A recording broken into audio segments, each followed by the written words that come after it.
Erev Tov Rabotai, we are continuing with our Mishnah Yomi, Masechet Shekalim. We are up to Perek Ched, Mishnah Bet. Today's Mishnayot should be Leilu Nishmat, Neria ben Svetlana, Aranbai ben Deliyahu ben Burchai Israelov, Menuchatam began Eden, Amen. Just as the rabbis decreed that all saliva of unknown origin is assumed to be tameh, as we saw in the previous Mishnah, they similarly decreed that all utensils that are found are assumed to be tameh. Here too, the rabbis generally did not make this decree with regard to utensils found in Yerushalayim. This Mishnah discusses unique cases where utensils found in Yerushalayim are in fact considered to be tameh.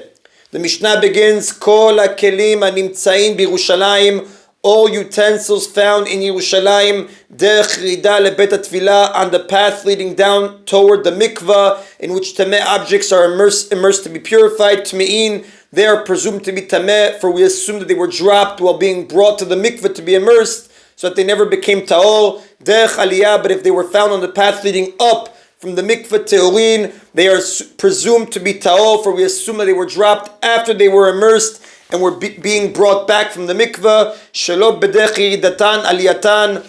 This is so because the path used to take utensils down to the mikveh is not the same path used to take them up from the mikveh after having been immersed. Rather, there are two paths, one for bringing utensils to the mikveh and one for bringing utensils back from the mikveh. This was done so that the tameh people on the way to the mikveh would not touch the people who had just purified themselves, making them tameh again. If the utensils were found anywhere else in Yerushalayim, they are presumed to be tahor, because the rabbis did not apply their decree of presuming utensils to be tameh in Yerushalayim unless there is evidence that the utensil had indeed been tameh. It is only with regard to utensils found near a mikveh that there is a concern, since they were presumably brought to the mikveh because they are tameh. These are presumed tameh unless there is clear indication that they had already been immersed.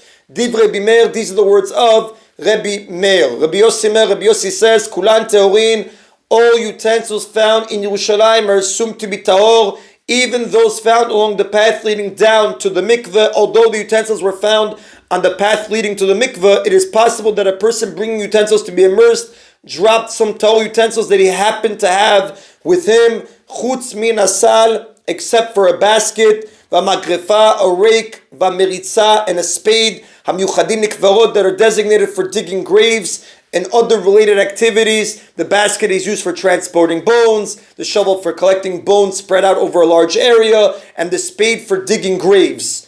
These utensils are assumed to have come in contact with corpses and are therefore tameh. Therefore, Rabbi Meir and Rabbi Yossi agree that the general decree of presuming all found utensils to be tameh does not apply in Yerushalayim, and that in cases where there is a special reason to assume that they are tameh, they are presumed tameh even in Yerushalayim. They disagree only about whether finding utensils on the path leading down toward the mikveh is enough evidence to indicate that they are tameh. Rabbi Meir says yes, Rabbi Yossi says no. The Rab does tell us, Rabbi Yossi, the Halacha follows the opinion of Rabbi Yossi.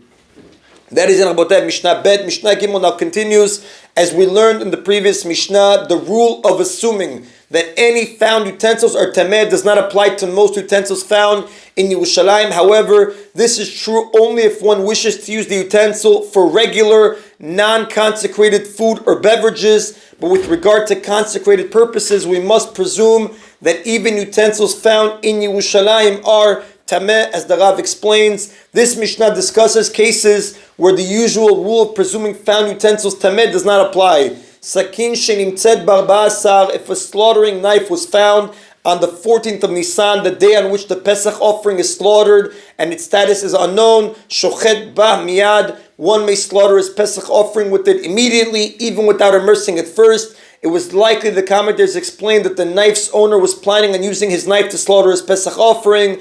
Therefore, we may assume that even if the knife had been tameh, the owner immersed it on the previous day, the 13th. Now, a utensil that became tameh can be immersed and then used immediately for non-consecrated purposes. However, it cannot be used for consecrated items until nightfall of the day of its immersion. The Torah discusses this in Sefer Vayikra, chapter 22, Psukim 6 and 7, and Mishnot Negaim, chapter 14, Mishnah 3. Therefore, in order to use a knife for slaughtering the Pesach offering, it is not enough to immerse it on the morning of the 14th. It must be immersed on the 13th so that nightfall passes before it is used on the 14th. We therefore assume that any knife found on the 14th has already been immersed by its owner on the 13th. Now we are not concerned that the knife had been lost long before Pesach, in which case it may not have been immersed at all, because the streets of Yerushalayim are very crowded just before Pesach, and anything lying on the ground would have been noticed before long. It is therefore reasonable to assume that the knife was lost on the same day it was found, as Rashi explains in Masechet Pesachim, page 78. Bishlosha Asar, if however the knife was found on the 13th of Nisan, then even though it is possible that the knife was already immersed, shoneh matbil, one must immerse it again, because it is possible that the owner was planning on immersing it later that day, but lost it before doing so, and the knife is therefore still tameh at this time. Now the rule is different for a different type of knife, the kufitz. But if a meat cleaver, a large knife used for chopping slabs of meat and bones, was found, ben bazeh ben bazeh sheneh matbil, then whether it was found on the 13th or the 14th, the finder must immerse it again. Although the very reason one must immerse a knife is that we assume that it has not yet been immersed, the Mishnah used the language of immersing it again, because it is possible that the knife had already been immersed. You must do this before using it for consecrated purposes, since it is forbidden to break the bones of the Pesach offering.